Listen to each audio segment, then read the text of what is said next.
I'm just going to read a little bio for Mandy. Mandy's a shining light mum of Thompson. A proud Teesside mum from Yarm. When cancer took my brilliant, cheeky 24-year-old son Thompson, I thought my world had ended. I was wrong. What followed were experiences I can only describe as extraordinary and evidential. Thompson has continued to communicate with me in ways that have challenged everything I thought I knew about life and death. I wrote Thompson on the Afterlife, the book of evidence, to share our story, raw, honest, and grounded in the science he insisted should be seen. The experiences haven't stopped since it was published. I live with my husband Andy, 40 plus years married and still going strong, and a pair of very spoilt and demanding cats. Amanda, your book's on Amazon, isn't it? It is, yes. I've got a copy here. Okay. So looking forward to it. I'm gonna hand it over to you now. Okay, thank you. Thank you for being here. Thank you for inviting me, Terry. I'm very happy to be here. I'm very honoured to be here. I do hope that what I'm going to talk about touches you all. The signs are amazing without logical explanation, and I just hope they give you some comfort. And just one thing I want to say at the outset is if you haven't had signs as strong as mine, don't think that your child isn't there. Thompson is, because I've had the signs, I know he's there, but all our children are there. It's just some of us are lucky enough to get stronger signs, but so don't worry at all that only some people's children are around. That's not the case. We all have our children around us all the time, sometimes annoying us a lot. So what happened was my beautiful son died. I knew he was going to die before he did because he had cancer, and we stared it straight in the eye. We didn't make anything up. None of us were religious. None of us had any belief in an afterlife. But I did say to Thompson before he died, you will let me know if there's an afterlife, won't you? Because I must have hoped, I suppose I hoped that there was one, but he just said, yes, Mum. And he didn't think there was one. And certainly my husband was completely sure that there wasn't. He wasn't even open to it. So the way it started was 4 weeks after Thompson had died, or about 4 weeks after Thompson had died, I was standing in the kitchen and my thoughts were just so low, so bad, so black. I just couldn't understand why I was here without my gorgeous boy, he was clever, he was nice, he was charming, he was kind. I used to call him an old soul. I mean, he was lovely, absolutely lovely. He counselled me when he was 17, he was my friend. And to lose him, it seemed like I could not tolerate it. I'd already planned how I was going to kill myself. The thing stopping me, I think, was I didn't want to do it to my other son, Sam, because it was hard enough for him to lose his brother without losing his mum as well. So anyway, I was having really, really deep, dark thoughts, and I was standing in front of the fridge in the kitchen, and about 2 meters away, there was a salt funnel on the worktop above the dishwasher. And suddenly the salt funnel started to go up and down like that, and then right over to one side and back on the worktop. And I looked at it, and it wasn't out of the corner of my eye. It wasn't slight. It wasn't, oh, did I see something there? It was obvious. It was bang in the middle of my line of vision, not to be missed. And so I shouted, Andy, come quickly. Thompson's given me a sign. It's a miracle. So Andy comes running in, and he said, well, that couldn't have happened. He said, you're hyperventilating and it made you hallucinate. Then he started telling me about Newton's laws of motion because he's an engineer. And we all know what they're like. Sorry if you're an engineer, but they're very rational and very reasoned and not given to spirituality.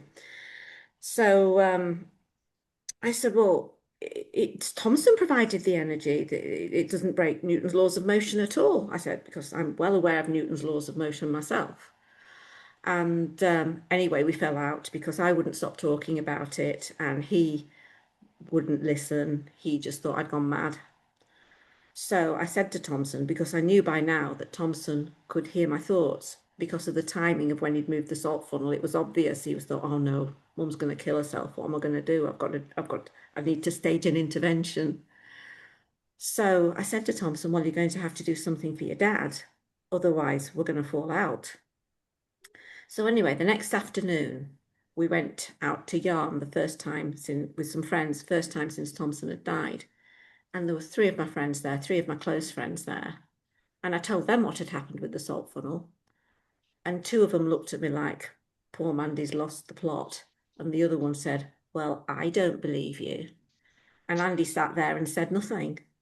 So I didn't really think anything about it. I just thought, well, this is going to be fun, isn't it? I'm going to spend my life telling people about this and nobody's going to believe me. But it wouldn't have stopped me. It wouldn't have stopped me telling people about it though. Anyway, we were in the car going back up the hill, and Andy said to me, there's something I need to tell you. And I said, what? And he said, well, I put my mug on the table this afternoon before we went out on the kitchen table, and it went clunk, clunk. And I said, what do you mean it went clunk, clunk? He said, well, it went clunk, clunk, and it couldn't have done that. You know, it's a big mug. You put it down on the table. It stays down on the table. So I said, well, do you believe me now? And he said, yes. So I said, well, why didn't you say something when I was down there and they were all looking at me like I was 9 quid short of a tenner? And he just didn't have the words. He still doesn't really have the words, and he doesn't really like to talk about it. And we both handle grief very differently. So later, a few days later, maybe, I was sitting on the settee and I felt something walking through my hair. It was like an electrified spider. And I knew it was Thompson. But you Google it, don't you? Because, well, you just do. Well, I do. So I Googled it and I said to Google, could this be spirit communication? And Google said, yes, it could. And then I Googled again and I said, could this be a sign of mental illness?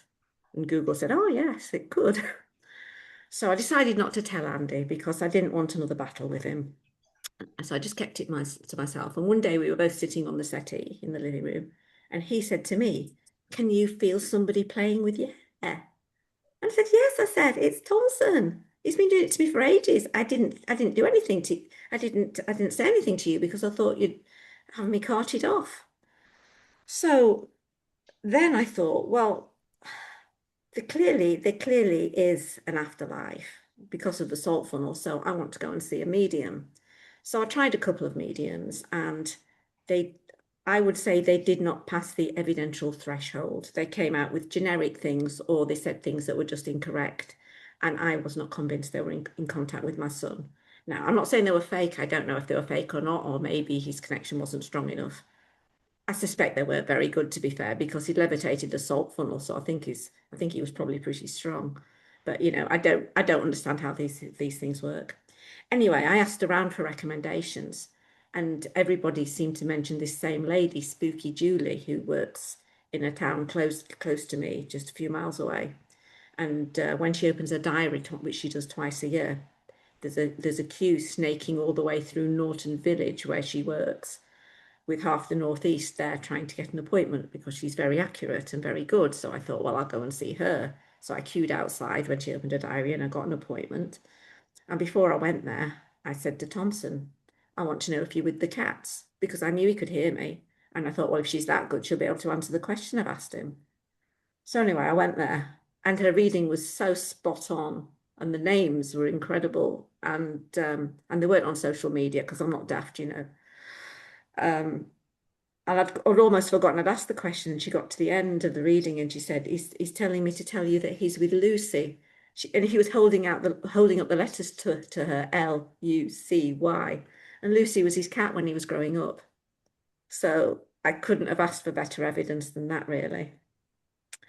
So then I decided I wanted to get some evidence of my own. I wanted some tangible evidence because people were still looking at me like I was crazy when I mentioned the salt funnel. So I started reading into what you could do, and I came across EVP, or electronic voice phenomena.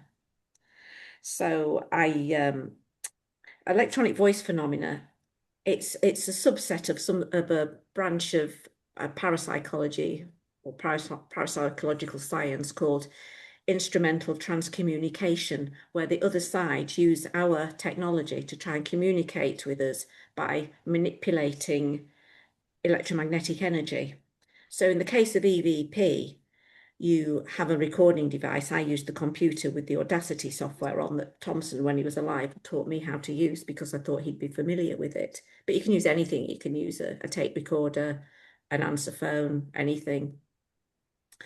And I said to him, have you got a message for your brother Sam? And there were loads of sounds. So you don't actually hear them say anything when you're giving them the question, but you leave the tape recorder recording, and then you go back and you play back the recording, and there may be a message there. So anyway, there were lots of sounds that sounded like voices, but nothing intelligible. So then I said to him, just say Bashna, because I thought that would be easier for him. That was a word he made up when he was about 7. Instead of calling somebody a bastard, you call them a Bashna, and it was a family word, and we all used it. And he was the biggest Bashna of the lot, to be honest. And anyway, I left the recording going for an hour. I went in, and in the first 10 seconds, there was Bashna. So now I'm going to share my screen, and I'm going to start the presentation properly. So there's the share screen. That's that. And I want that. Yes, I want a little me. So I'll set that up. Make it small so I don't. Oops, I'm changing the wrong size of the. Oh, there we go. Sorry, I'm just using the wrong thing there. I'm making my little head small so it doesn't affect the presentation too much. And optimize this there. There we go. Share. How's that? Does that look okay? And I can't hear anybody. Yes, it's fine, Mandy. Right, brilliant, good. Yeah. Excellent. So that's just a little picture of Thompson when he was a baby, because I put that in because I think he looks like one of Raphael's angels. The painting is Sistine Madonna. And so I'm saying here that I think Thompson was probably an angel. And I think that's the evidence for that.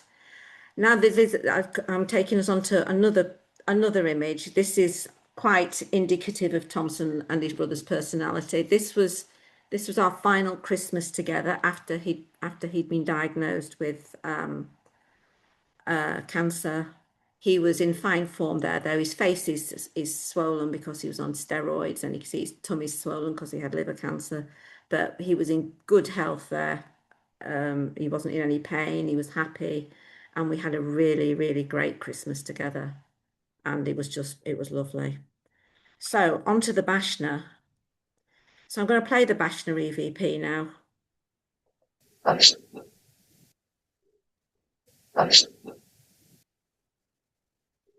And one last time. Can you confirm you heard that? I did. Good, brilliant. Yeah. So that was the Bashna EVP. So I was absolutely over the moon. I messaged Andy, who was in Spain, and Sam, who was in York, and I said, I've had this EVP from Thompson, and we arranged a video call. And I was worried they were going to say, oh, you're hearing what you want to hear. But they said, no, it actually sounds like him. And then my hair went on end in Yarm.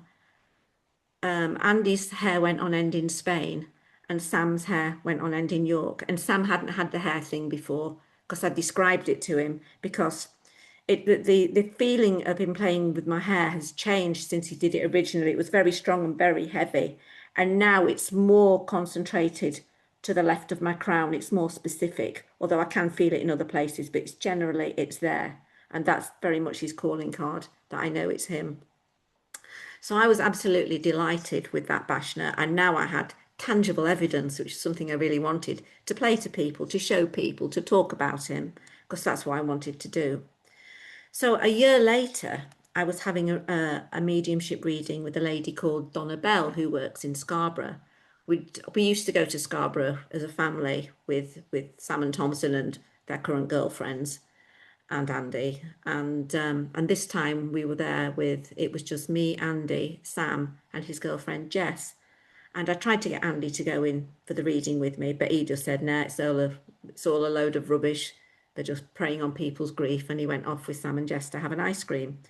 And I really tried to get Andy to come in with me, and I tried to get Thompson to thought drop him. And I think Thompson tried, but just Andy just wasn't having any of it.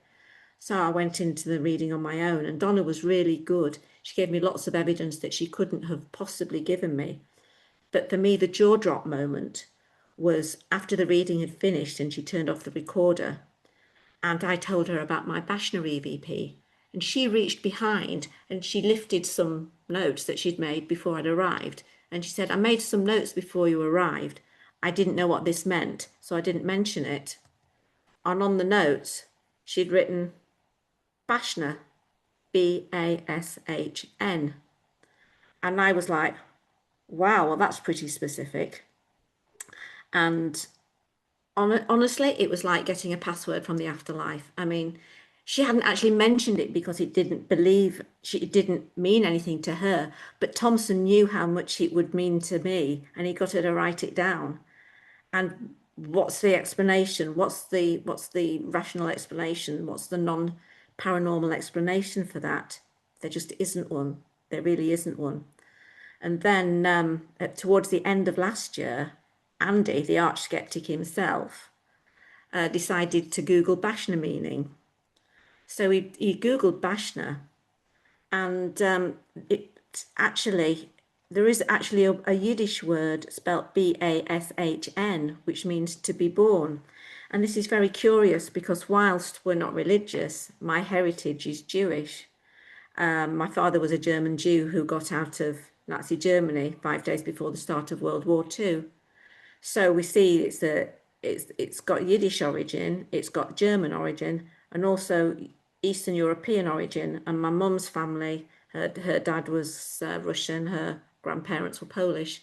So that one word seems to mean so much about our family or my family, and yet it was just the word that Thompson made up when he was a little boy as a synonym of a rude word, and that really was kind of mind-blowing. And it was very nice that Andy actually came up with that last piece of evidence as well. So this is Thompson when he was in hospital, and the reason that I'm showing you this is that after I found out that EVPs were actually real, because I'd got my own, so I knew instrumental transcommunication was real. There's a lady in Brazil called Sonia Rinaldi, who is the leading pioneer in instrumental transcommunication. And she produces images of people who have died by filling her home laboratory with water vapor, shining lights through it, which creates an ever-moving canvas. She videos the canvas just using a cell phone or other equipment, and she goes through the video frame by frame, and she can extract images or sometimes entire scenes of people who have died. Now, I read some of her research and I was very interested in it. There's a movie about her on YouTube called Sonia Rinaldi, Instrumental Transcommunication from the Other Side, or something like that. And I was very impressed with that. I showed it to my husband, Andy, and he said, as you can imagine, he said, "Oh, it's just people seeing what they want to see. It's pareidolia, they're not that clear." But I disagreed with him. Now, the only way you can get images done by Sonia Rinaldi to order, if you like, is to subscribe to her on Patreon. And even then, you only get them if she happens to be doing a cohort of experiments and the person you're after fulfills the requirements of that cohort. So, for example, she might do one on parents who've lost children to suicide, or people who've lost their mothers around Christmas, or whatever. Anyway, so the way you get into the hat, if you like, it's you subscribe on Patreon, which costs a minimum of $5 a month, which, to be honest, is nothing. And I was more than interested to pay for that for the research alone anyway. So I subscribed. And after I subscribed, I got this huge feeling of energy in my left side. And I knew that not only was Thompson going to do images for Sonia Rinaldi, but they were going to be some of the clearest images she'd ever seen. So I told Andy this, and he said, yeah, of course she did. Completely disinterested. But I ignored him, as I usually do. And 5 weeks after I'd subscribed, Sonia said she was doing Project Cancer Passing, and she wanted volunteers from parents who'd lost children to cancer under the age of 30. So I'm thinking, well, this is only 5 weeks. She's only had $10. This is quite a coincidence. So I sent off this particular image of Thompson because she wanted an image of them when they were ill, so she could show that they were all healed in the afterlife. Now, he doesn't actually look that bad in this photo, and I do have some that were worse, but I just didn't want to send them. But this was two months before he died. That day in the hospital, we just signed his DNR, so he wasn't well. And he looks so lovely on it with his big brown eyes. It's almost like you can see into his soul. And he was so brave and so stoic. So that was the image I sent off. And I hoped that maybe I'd get some images back from him. And I hoped that the images would clearly look like him. What I actually got blew me away. So this was the clearest one. The image on the right was one that I took in June 2021 when it was Thompson's birthday, when he was 24. The one thing I have to make clear is the only image that Sonia had in advance was the picture of Thompson in the hospital. These subsequent photos of him I sent to show how accurate her images were. She had none of these available in advance. I just need to be clear about that. So this was Thompson, looking gorgeous. His face is fatter in the afterlife because, of course, he was thin in this life because he had cancer. But I do have some earlier photos of him actually where his face is fatter. This was another one. I like this one because it showed him from a different angle, which I think was clever. A completely different angle from the angle that she'd originally had on the photo. This was the one that looked the most similar to the original image that I sent. And then there were some other images. This was him when he was 13. Sonia didn't know what he looked like when he was 13. And this was him when he was 9. And we were actually on holiday in Cuba then. So this was a very nice memory from Thompson. And this is where these images come from. They come from our consciousness, because when we die, all our memories, all our experiences, they're all stored. Some people call it the Akashic Records. I think of it as a sort of Google Cloud or an Apple iCloud or whatever your favourite cloud is, that when you die, or maybe even when you're alive, all your memories are stored online in the ethereal cloud, so they can always be accessed. So after I got this image, I messaged Sonia. This is one of my few evidential predictions that have actually documented. And as I wrote Sonia an email, I said, "Dear Sonia, thanks so much for this and all the work you do. I knew Thompson would come through for you, and I don't think this is the last you will see of him. All my love, Mandy." And I knew that Thompson had his teeth into this, and this was something he was interested in. Thompson, when he was here, he got a first-class honours degree in computer science. He loved a project, and I thought he's wants to be involved with this. So I kind of thought that right from the start, but I didn't really say it to anybody because I didn't have any evidence at that time for what I was thinking. So in April 2020, let me get the date out. April 2023, was it, or April 2024? I think it was April 2020. Anyway, 4 months after I'd sent that letter, I think it was April 2024, Sonia was doing a convention in New Orleans, Touching Eternity, and she had 50 delegates there. I would have loved to have gone, but New Orleans, it's a long way, and the convention was only for 3 days. What was I going to do the rest of the time? Who was I going to go out with? So I didn't go. And but Thompson, he wasn't restricted in that way. So she filmed with all 50 delegates, and for some of them she brought through their friends or people who had died or pets, even a few higher beings or aliens, if you want to call them aliens. And there were a large number of unknowns as well. So that was images that came through for whom she didn't have an initial anchor photo. And one of them was Thompson, and this is that particular image. And that came through, and I sat on it for 3 months because I thought, oh, well, you said this was going to happen, didn't you? It's confirmation bias. But every time I looked through the e-zine and I saw those eyes looking at me, I thought, that's Thompson. So in the end, I showed the image to Andy and I said, what do you think? And he says, it looks like Thompson. So then I wrote back to Lisa, who was Sonia's assistant, and I said, I think this is Thompson who's come through as an unknown. And both Sonia and Lisa agreed that they thought it was Thompson as well. The image is Thompson when he was about 15. So they said, yes, they can come through as unknowns if they, they sort of like doing it. So I thought, great. Sonia reckons that she's working with deceased scientists like Nikola Tesla and Albert Einstein on the other side. And I think, from my opinion, is that she can add Thompson to that list as well. Because in February 2025, there was another image in the Unknowns catalogue. Again, looked very familiar to me. An image of somebody who Sonia had no relationship with, didn't know about. And it was clearly my husband, Andy. This was Andy from about 10 years ago. Andy, I will point out, is very much still alive. The fact that Sonia produced an image of him doesn't mean that he's going to die. It just means that Thompson went into his ethereal photo album and plucked another image out of it.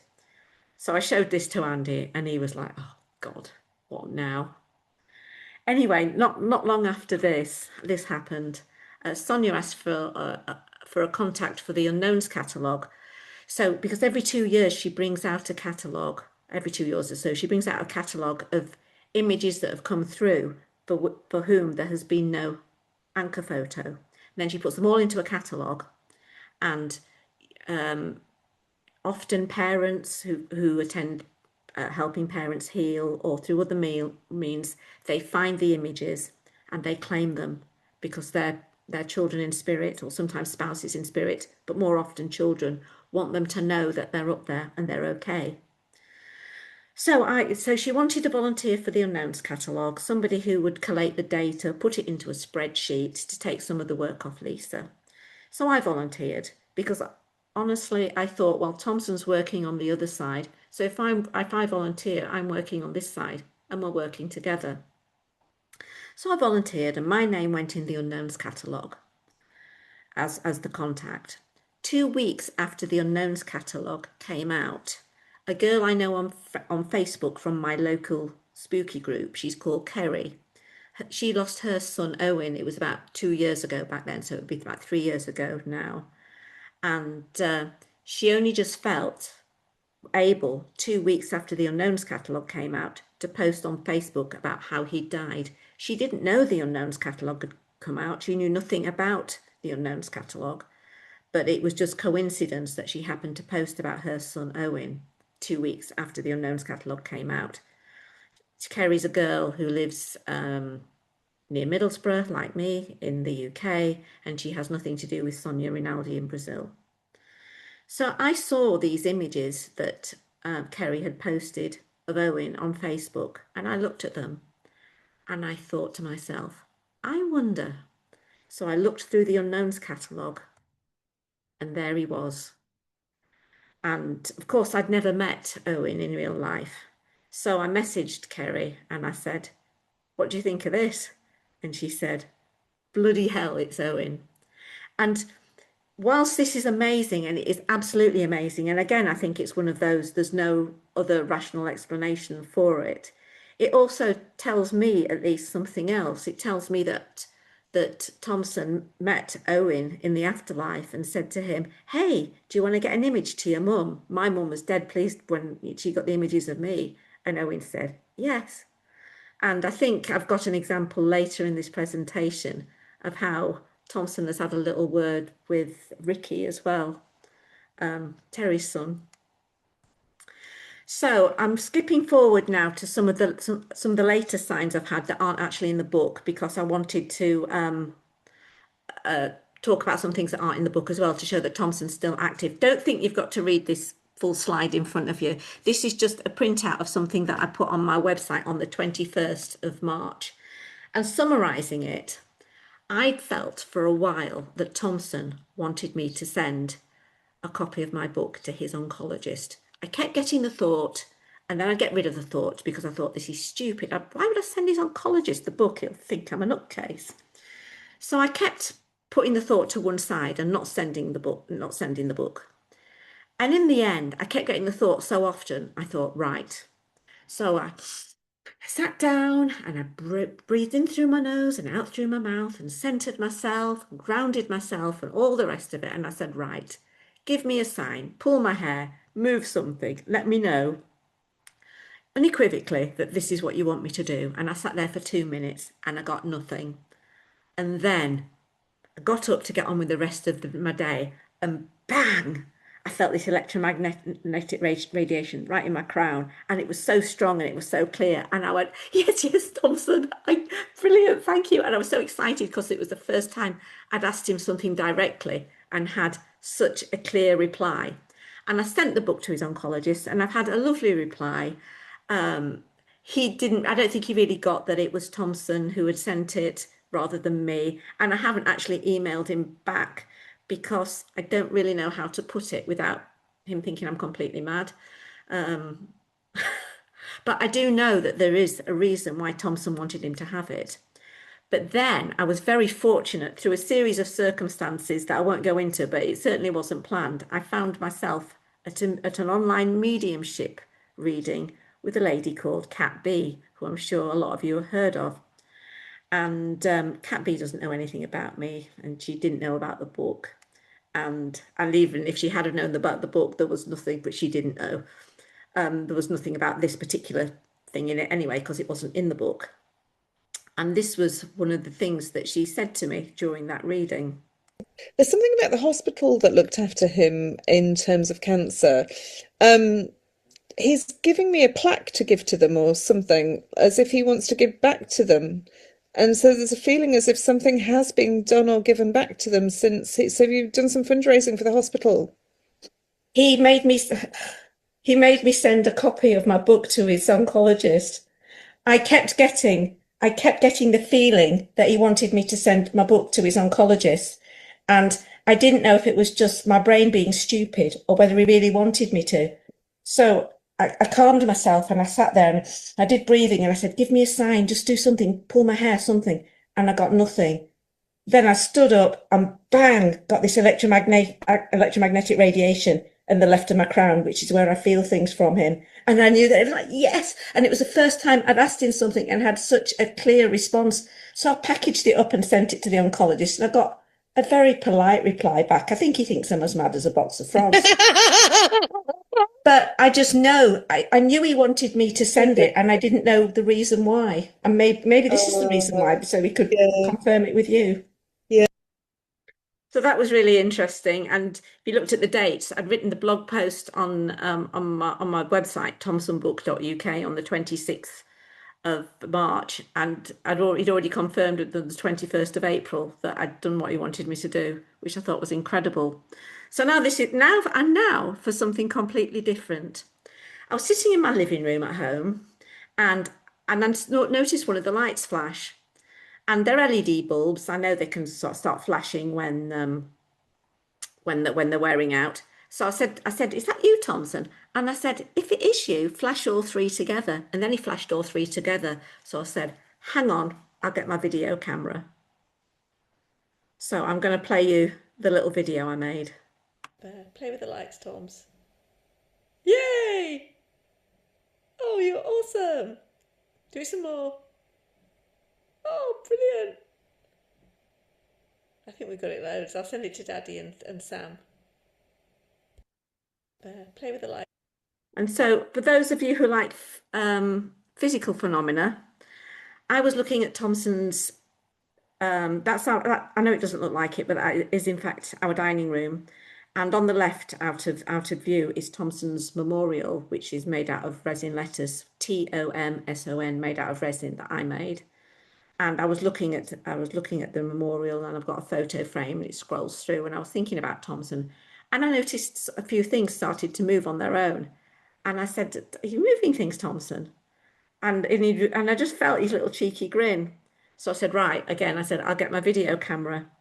So make sure you've got your sound up on this, because the sound isn't that high. But I asked him to move this. So I will. Telekinesis. The pyramid is stationary. Now watch. Thomson starts to swing it.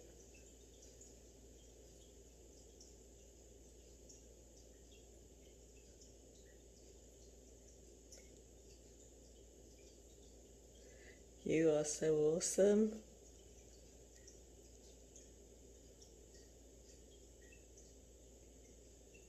So that's pretty stunning, isn't it?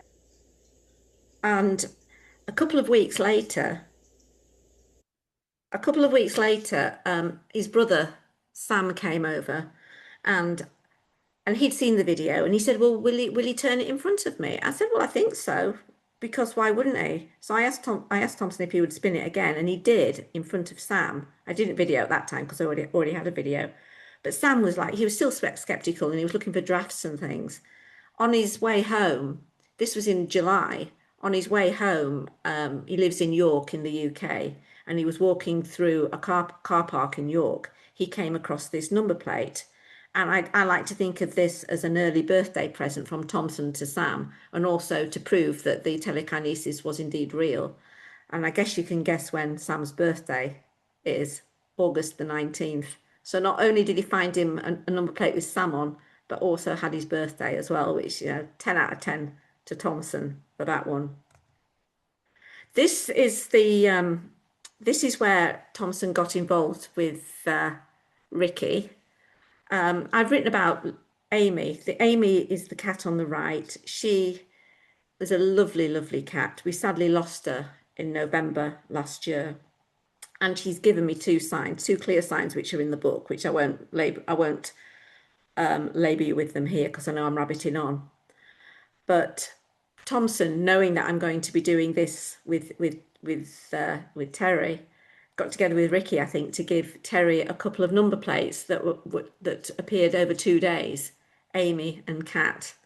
And of course, my cat was called Amy, and she's a cat. So I just thought that was a lovely, lovely synchronicity. And the last thing I've got to show you is something a little bit weird. You may not have seen it before, but it's transfiguration. Remember, I mentioned Spooky Julie, this amazing medium. Well, she runs spooky classes, and Thomson likes to have fun there. And Julie can do physical mediumship. We've done rescue spirits and all sorts of things. Oh, my little light's gone off. Switch that back on again. But Thomson decided he wanted to transfigure me. And sometimes the transfigurations to me aren't that clear, and I struggle to see them. But this one is really, really clear, especially on my fingers. My fingers look like they're moving. Now, you need to have your screen bright and have it, if it's an LCD screen, watch it at the right angle. It's clearer on the replay, but you can actually see my fingers look like they're moving, and I promise you, and my feet look like they're tapping as well. I promise you, my fingers and my feet were completely still. So I'll just show you that.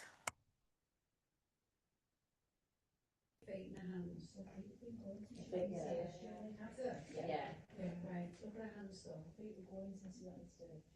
Oh yeah. You see? Yeah. Are you still there, Mandy? Oh my word. You see now? Yeah. Thomson, you're a clever lad, mate.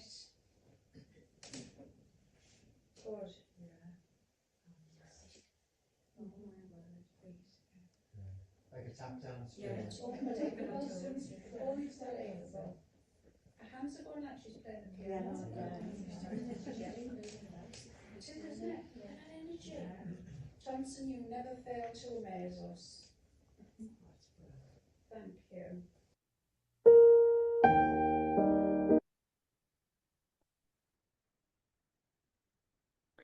So there's a plug for my book, a shameless plug for my book. Note that Thompson spelled Tomson. Right, I'll come and answer your questions now.